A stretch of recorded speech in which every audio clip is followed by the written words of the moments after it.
பொன்னி நைட்டெல்லாம் ரொம்ப காற்றே இல்லாமல் ரொம்ப தூங்காமல் இருப்பாங்க. அதை வந்து சக்தி பார்த்துட்டே இருப்பார்.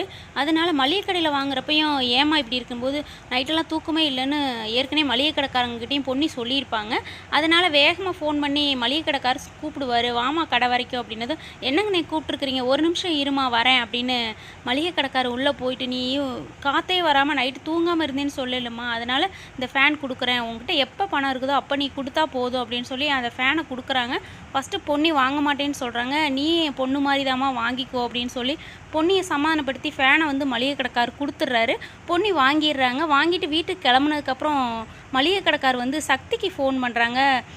சக்தி தம்பி, நீங்கள் சொன்ன மாதிரியே வந்து பொன்னிக்கிட்ட வந்து ஃபேனை ஒப்படைச்சிட்டேன், இப்போ உங்களுக்கு சந்தோஷமா அப்படின்னு சொல்லி மளிகை கடைக்காரர் வந்து சக்திக்கு ஃபோன் பண்ணி சொல்கிறாரு.